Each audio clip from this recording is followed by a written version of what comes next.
Assalamualaikum warahmatullahi wabarakatuh. Tepang dina acara anu maneh sareng wakepo urang sami-sami neraskeun jejer carita nu katunda kamari si Rawing Kiwari. Kumaha? Aduh, kaparigelan si Rawing memang luar biasanya. Mohon beuki dieu si Rawing beuki pogot kalayan kasugri mitra-mitra anu biasa ngadangukeun acara dongeng Kiwari garapan wakepo Kiwari neraskeun si Rawing Kiwari. Lah, luar biasa nu mawi kadelali. Seuk, ayeuna mah urang teraskeun heula kumaha ye jejer carita si Rawing Kiwari. Wilujeng ngadangukeun. Tete lah bener we di jero kamar teh kosong ngan katingali we jandela masih keneh muka. Si Rawing harita gagaro kana pipina. Si Koneng ngaderet ka Ijon bari nyarita. Aingnya nyali mah ya. Dua kali jeung ayeuna Akang Bayo. Aduh, Gusti nu agung. Digoda didoja teh jeung Ijon. Kamari geus rek panggih jeung Saraswati pamajikan Akeng. Terus ini ngulik ku jalur rampung. Diteang ka dieu terus ini sorangan. Aduh, nya hebat ieu mah ye. Maukem bet asa jadi ngarasa boga salah. Lantaran memang rumasa teu kungsi ngabejaan ka Saraswati. Yen si Rawing salakina teh aya di Karangjago. Ma nu salah teh mah Jang Rawing. Rumasa masalah beteu ngabejaan ka Nyai Saraswati. Upama Jang Rawing teh aya di dieu, da eta tadina gomper jeung Kasiman mak teh. Lain Kasiman meureun mah Kasima. Tanya eta Kasima. Mak teh jadi Kasima sabab ku teu sangka bakal bisa ngabebaskeun ka Ayang Saraswati atuh da Ujang. Nu matak mah teh asa boga dosa, mak teh narima kana kasalahan Jang Rawing. Ka mana atuh neangan-ananya? Narima mate kana kasalahan Jang Rawing. Sanajan nya ari hate mah hanjelu anu lain dikieuna, tapi si Rawing memang mibanda ajen pribadi nu beda jeung jalma nu sejen. Manehna boga kayakinan yen lamaran lalakon hirup teh memang aya nu ngaturna. Nyerenge seuri mah ungkeng bari nyarita. Teu kudu nyarita kitu mah. Lebah dieu we nu salah. Malah kuring nganuhunkeun ka Maukem sabab geus nulungan ngabebaskeun pamajikan kuring. Narajang eta ina terus luntat ti dieu lantaran teu kaburu dibejaan ku mak. Nya dari kumaha deui atuh da geus kajadian anak kieu. Nyangan jelema hirup teh hese mah. Geus, keun bae ulah ngarasa boga saleuh. Sagala rupa mah pokona mah penting mah tenang. Aya, ayeuna mah urang katepas deui bae mah. Jadi Jon, ayo teu mangkong. Geus kitu mah tiluanana terus lempang di muruka tepas imah. Katingali si Banteng Bulung nyerenge seuri bari nyarita ditujukeun ka si Rawing. Mangga ka ngawing-ngawing. Ngaya cenah Saraswatina. Nyeunah mah ngeukeur masaknya kan. Walah, ngamun ngitu mah ngatu jajing urang ngariung kan. Si Rawing ngencereng ka si Banteng Bulung. Dampaleungeun si Rawing letak cebet kena pisan kana pipi si Banteng Bulung. Aduh, munaon nalakan nyabohok ngawing-ngawing. Bakona mah wing manaon ujug di nyabok. Atuh danya tengah tipisan si Ateng mah teh. Nyaho batur keur sumpek angen kalaka kana urang ngariung we. Ido, ngeunanya dampaleungeun Akeng, ngeunah. Wah, Kang ngawing-ngawing mah meni meres euy. Kunaon ngalakan ngambekan kitu Kang ngawing-ngawing? Katanya teu tadi carita Maukem teh. Saraswati teh luntak ninggalkeun ieu tempat. Dia ku Akang dijangan ke tempat atawa ka kamar tempat ngeremna bener be. Saraswati teh eueuh deui teh. Luntak indit lantaran teu nyahoeun aya Akang di dieu sabab teu kaburu kabejaan ku Maukem.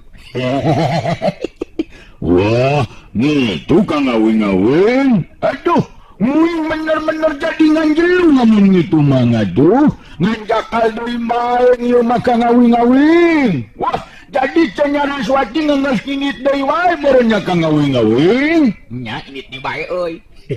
Aduh, edun ieu pengalaman jeung lalakon teh. Paingan geus beda karasana kana kurunyudna hate teh. Teh jauh disangkaan. Aduh, nyaan dicobi terus teh. Tapi teu naon ketang teh. Nya da kangaranan hirup atuh. Boga naon teh amparan lalakon masing-masing teh. Mangga tu ngamun urang nyusulan bengayeuna mah urang teangan Kang ngawing-ngawing nyabab ngacan jauh meureun ngilit na ngogeng ngayung urang ngariung urang nyusul ka ngawing-ngawing. Mal kasusul teng sabab initna Saraswati teh dibarengan ku hate nu sieun aya nu nyusul nu jelas pasti moal bisa ditangtukeun di kamana arahna kamana initna baja urang makapandan sagala rupa ge aya jejerna aya nu ngaturna teh kudu ngartoy. Sanggakeun we kan nu musik malikeun urang sarea teh. Wah gitu ka ngawing-ngawing. Waduh nguing bener-bener jadi nganjelu lamun gitu mah. Nganjak deui bae ieu mah ka ngawing-ngawing. Wah, jadi cenah Saraswati nganggeus ngingit deui bae barunya ka ngawing-ngawing. Nya init deui bae euy. Aduh, edun ieu mah yeuh pengalaman jeung lalakon teng. Paingan geus beda karasana kana kurinyudna hate teng. Teu jauh ti sangkaan. Aduh, nya andi coboy terus-terusan teng. Tapi teu naon ketang teng, nyada kangaranan hirup atuh boga amparan lalakon masing-masing. Umah ngatu ngamun murang nyusulan bae ngayeuna mah. Urang teangan Kang, nyabab ngacan jauh meureunnan nginit na ngoge ngayu urang ngariung urang nyusul Kang. Mereka susul teng. Sabab initna Saraswati teh dibarengan ku hate anu sieun aya nu nyusul. Nu jelas pasti moal bisa ditangtukeun di kamana parahna. Waduh, yo mah yo. Kumaha atuh ari geus kieu yo. Aduh, kumaha atuh ka ngawing-ngawing. Nya ayeuna mah urang ngaliung beda Kang oge lapar ieu teh. Kitu oge lamun nya jang ijon rek ngahormat ka urang. Kitu teh teh. Lain kitu ka hayang urang teh nya ngariung. Ka ngawing-ngawing mah nyungkun deui. Nguing jadi ngera yo. His, lain nyungkun nya na Kang mah. Nya wajar bae urang dihormat teh. Komo sasatna ayeuna mah akang geus nyamos di bae datang jauh-jauh ka dieu. Kala ka diadukeun jeung jalu papang. Lain kitu jeung ijon. Ijon masih kene ngahulang bari netep ka si Rawing. Da puguh masih kene ngarasa kaget meureunnan ku pribadina si Rawing anu sok padahal pinangih jeung kasumpeg hate. Tapi betetep we sigana teu tenang sigana teu aya kajadian naon-naon bae. Teu ngahulang ijon. Ih, terus terang aing akang teh ngariung yo. Amin. Lain rek hormat ka akang hen. Ieu pang-pangna mah dulur akang yo, geus teu tahan ku kurubukan beuteungna. Maklum gede paradna ieu mah yo. Kumaha jeung ijon? Ijon netep ka si Rawing bari nyarita. Tenang we atuh soal eta mah Kang Rawing, malah abdi boga kayakinan harapan pangeusi ieu lembur mah. Kang Rawing teh ngagantikeun Ki Jalur Rampang tumetep di ieu lembur Kang. Wah, ngetung eta mah. Nah, segala rupa teh gampang soal eta mah ieu yo, dulur akang gandeng bae mah. Oh, soal nu kitu mah ngeunah ka ngawing-ngawing artina urang bisa nyicing di dieu ka ngawing. Ngengke nu gandeng atuh ngaya marawan muing meureunnan boga jodoh ka ngawing-ngawing. Di kana dahareun kana jodoh kana ambewe mah mah teh. Ingetkeun teh. Tujuan urang ka dieu teh neangan Saraswati. Ayeuna Saraswati geus init deui. Jadi paling bisa leureung oge sapoe urang di dieu teh. Maukem ngabagi panetepna ka si Rawing jeung si Banteng Bulung. Teu lila terus nyarita deui. Puguh upamanya Saraswati teu tama mending keneh tumetep di dieu we jang Rawing. Moal burung hirup senang kangaranan ngagantikeun Ki Jalur Rampang mah nya lain kitu jang ijon. Ya bener kitu mah, da mah henteu kitu tah harapan anu sajana oge sarua we jeung urang. Si Rawing gagaro kana pipina bari nyarengi seuri. Puguh akang oge lamun ngagu kana karep jeung kahayang mah kitu jang ijon. Maukem ngan kuring teh hayang hirup senang bari nyang sarabatur. Nyada seperti Jalur Rampang oge sarua bae jeung daharan kesang jeung tenaga batur. Kuring mah mung kitu bung.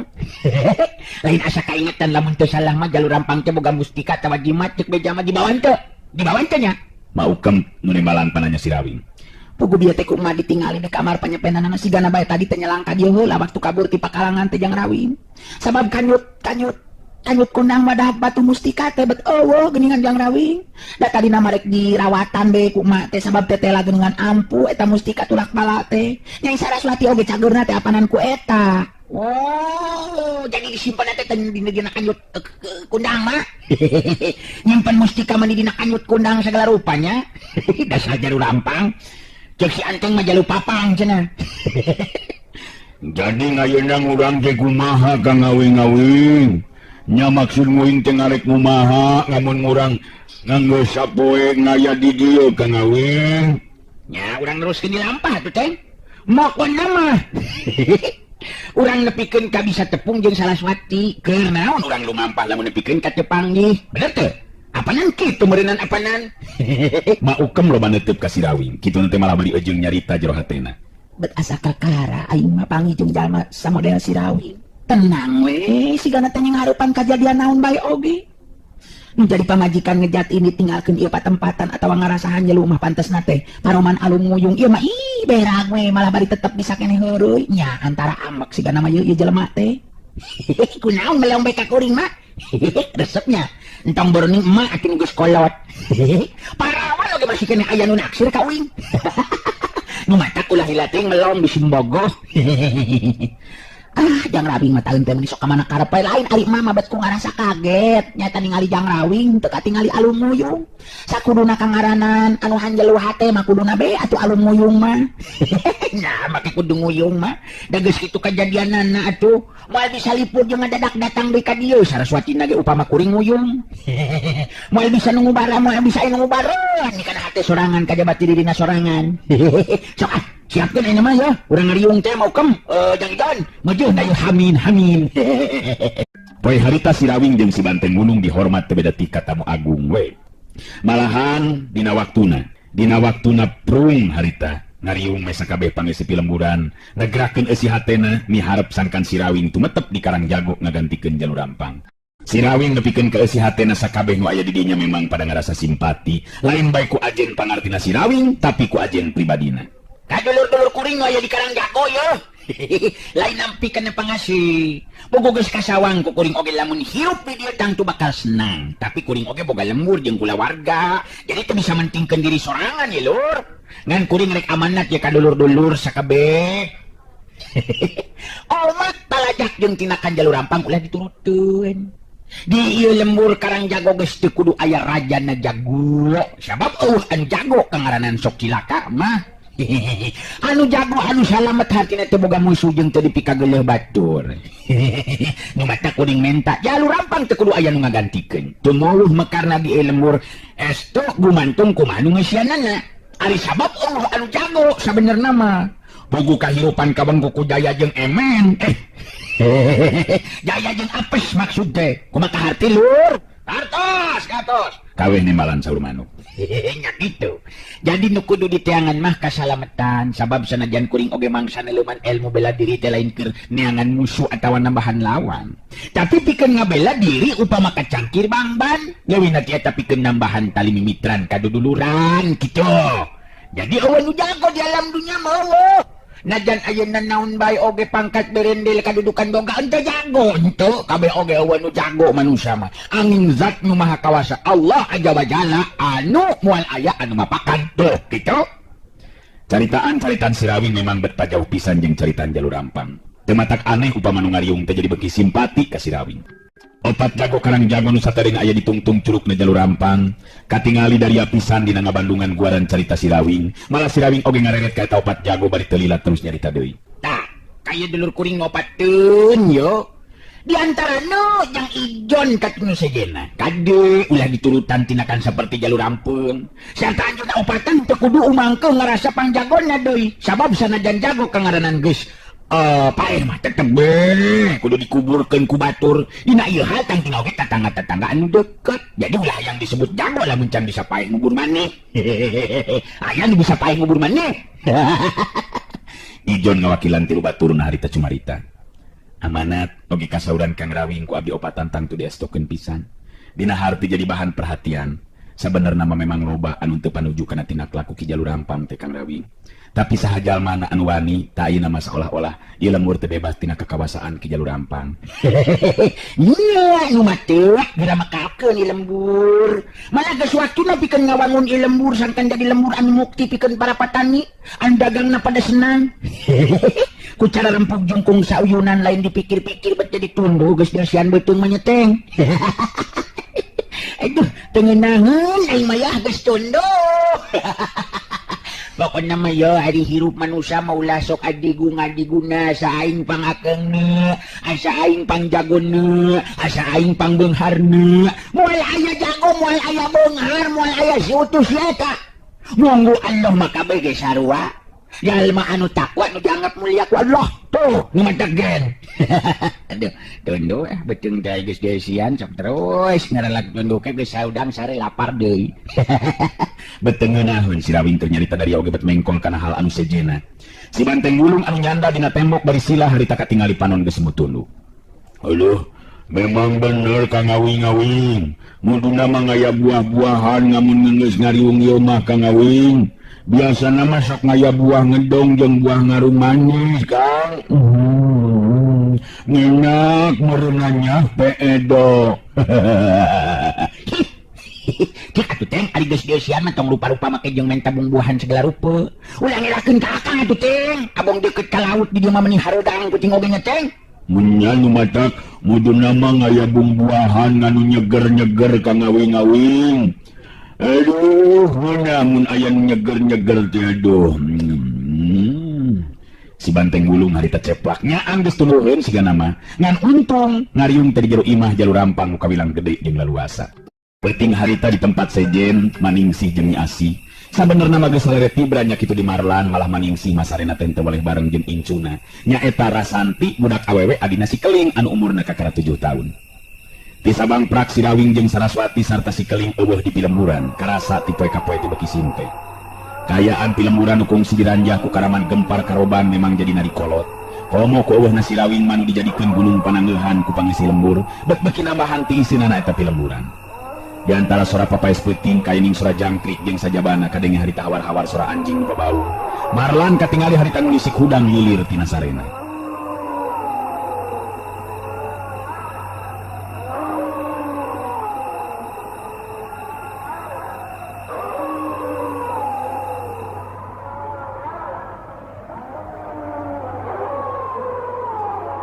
Panca Indra Marlan anu geus kalatih harita bisa ngarasakeun ayana getaran dirasat. Anu kurang hade kana batina, bangun aya kila-kila bakal datangna bahaya. Aku naon itu bet asa barareda kieu dina peuting ieu. Na aya naon cenah nyabet siga bakal aya bahaya nu bakal tumiba. Nya beda karasana dina peuting ieu. Tapi aya bahaya naon deui? Moal kitu patali jeung kayaan jang Rawing mah. Marlan moneal hudang tina ngagolerna. Jung nangtung Marlan terus lempang keluar ti jero enggona, ngalongok ka unggal kamar, jelas kabeh masih kene sarare tibra. Betana redang kia di teh karasana. Hayangnya horek nyangan hawa di luar, aneh betepuk puguh hudang di teh. Hayangnya horek keluar heula. Marlan lalaunan mukakeun pantu imah. Di luar katingali kayaan anu ngan ukur remeng-remeng, puguh cahaya bulan teu pati caang. Marlan ngalengkahkeun sukuna nuju ka rumah akaburuan imah, turun tina golodog. Kakaraoge napak kana lemah, Marlan kaget sebab katingali aya jalma nu lumpat mulu asup ka pakarangan imah. Sangisna deukeut Marlan apa nu lumpat tetela kawilang lalaki ngora nu harita terus nyamperkeun ka Marlan. Kang Marlan, aduh, sugan abdi mah masih kene kulem Kang. Beuh cilaka ieu Kang, kumaha nya? Marlan neuteub antep kanu anyar datang bari terus nyarita. Keke heula tenang ieu, aya naon ieu teh? Akang jadi kaget, kumaha aya naon bet nyebutkeun cilaka sagala rupa, kumaha maksud aye? Kumaha? Akang can ngarti ieu. Acan anu ngatur heula napasna. Anu jelas sigana bae cukup jauh lompat nuju nepikeun ka dinya teh. Abdi teh keur ngarona Kang Marlan, roker ngurilingan ka belah kulon. Dua anu batur anu ayeuna bareng ngarona. Ayeuna ngahaja, di ditu ngadaguan Kang. Sabab memang penting nama kudu ngabejan we ka Kang Marlan di dieu. Aya naon kitu? Cek bejakeun ka Kang. Bejakeun aya naon? Duh, asa karareueum ieu teh deui. Aya naon? Akan jadi kaget. Nyebutkeun segala cilaka-cilaka teh kumaha ieu teh? Aya naon sok caritakeun bejakeun ka Akang. Aya jelema jahat atau kumaha? Ku abdi tiluan ka intip Kang. Jelas eta mah geus masalah deui 5 anggota Gempar Karoban Kang dipingpin ku aki-aki ngaranna Ki Jaro. Nyata bakal nuju ka dieu Kang. Nyilik minarigig sarta leumpang oge jelas boga maksud goreng ka keluarga Kang Rawing. Nya ka Kang Marlan di dieu. Marlan ngageter hatena ngadenge beja. Yen bakal kadatangan ku 5 anggota Karaman Gempar Karoban nudu kating rek naon maksudna. Arek naon deui cenanya anggota Karaman Gempar Karoban datang ka dieu teh. Aya wae mah ieu. Jelas rek nuju ka dieu eta teh yen ceng. Egi Acang. Acang ungeut pinuh kayakinan. Abdi tiluan teh wakawani ngayakeun tindakan Kang Marlan. Sabab jelas moal mampu ngimbangan eta 5 anggota Karaman Gempar Karoban. Ngan waktu diintip jelas caritanana teh kitu tah Kang tah. Nyata boga maksud dek datang ka dieu ka imahna Kang Rawing. Dukating naon maksudna mah Kang Marlan? Marlan ngarenghap narik napas panjang deui. Dirina teh miharep upama pangeusi lemur dina peuting harita jadi gempeur. Tenang ya Acang tenang. Jadi sagala rupana ulah sok waka gempeur atawa nepikeun karibut ngariweuhkeun pangisi lembur. Urang tetep tenang ya Can. Ulah nepikeun ka anu sedia nyahoeun ku hal ieu. Eta bener geningan aya nu datang ka dieu. Waspada ya, Cak. Bejaan batur ngarona anu nguduan deui, sok beja. Buru-buru. Waspada ya, Cak. Awas, bejaan batur sok. Teu kudu ributkeun bae. Urang sing hareupan naon cenah maksudna ieu mah jelema teh. Marlan musirkeun panutupna ka hareup jelas memang aya 5 jirim anu harita leumpang muru asup kaburuan imah. Nu datang memang anggota gempar karoban, 5an diluluguan ku Ki Jaro anu geus bilu ka gempar. Acang katingali harita ngaberebet lumpat ninggalkeun eta patempatan, rek ngabejaan 2 baturna. Da puguh tiluanan oge kawilang anu sok rajin diajar silat ka Marlan. Ki Jaro nu harita leumpang pangheulana langsung muru ngadeukeutan ka Marlan. 2 teutepan harita bantrok ngageter hate Marlan sabab bet karasa serab paneutupna Ki Jaro. Kadenge Ki Jaro muka caritanana. Di dieu gimana si Rawing dah? Dewek datang ka dieu dijitaku jaduk kanaman gempar karoban. Anu katelah Ki Jembros. Si laing masih kene kaasup sekeseler sakula warga si Rawing, ha? Marlan nenangkeun geteran hatena. Ngarasa untung malah tadi waktu rek keluar make jeung nyorenkeun bedog sagala rupa, sabab beda karasana aya mirasat anu kurang hade kana batina. Memang bener. Teu nyalah teh caritaan teh. Kula kawilang kula wargana si Rawing. Aya naon di andi kalimaan datang ka di anggota keraman gempar karoban. Nah masih kene kurang puas kana tindakan anu tiheula geus dilakukeun ku Andika. Bener-bener Andika anggota karaman anu teu boga pikiran masih kene boga karep pikeun ngaranjah di ka ieu lembur. Ki Jaro sakedapan mah harita sikepna jumago nulak cangkeng bangun ka cida pisan ka Marlan, komo ieu datangna ka dinya teh dipercaya ku Ki Jembros pikeun mimpin 4 anak buahna. Aloh, waktosna geuningan parantos teh kapan atuh cag kurang cekapkeun dugi ka dewe heula tuh acara Dongeng Kiwari neraskeun carios Si Rawing Kiwari garapan Wakepoh Kiwari. Hatur nuhun permios.